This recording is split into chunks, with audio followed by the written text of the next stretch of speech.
This is the Tale of Despereaux, Book 1, Chapter 14, Darkness.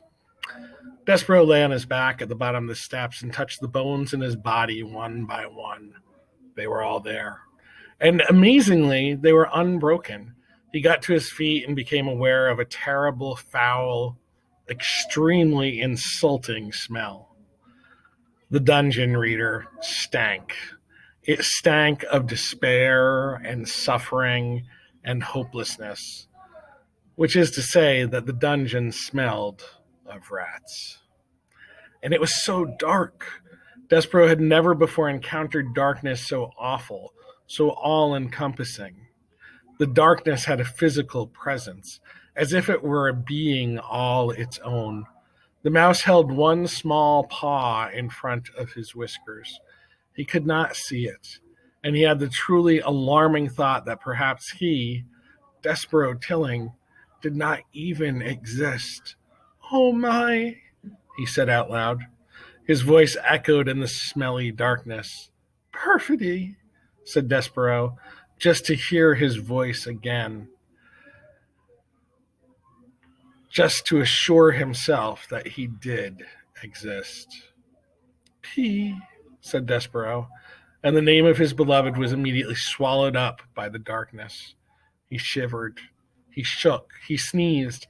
His teeth chattered. He longed for a handkerchief.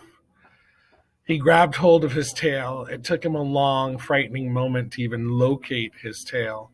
So absolute was the darkness. To have something, anything to hold on to, he considered fainting. He deemed it the only reasonable response to the situation in which he found himself. But then he remembered the words of the threadmaster: honor, courtesy, devotion, and bravery. "I will be brave," thought Despereaux. "I will try to be brave like a knight in shining armor. I will be brave for the Princess P." How best for him to be brave. He cleared his throat. He let go of his own tail. He stood up straighter.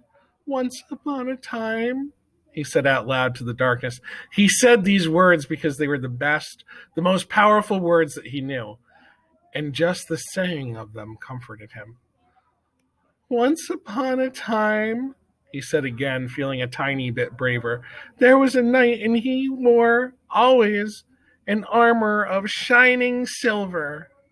"Once upon a time," boomed a voice from the darkness. "A knight in shining armor? What does a mouse know of such things?"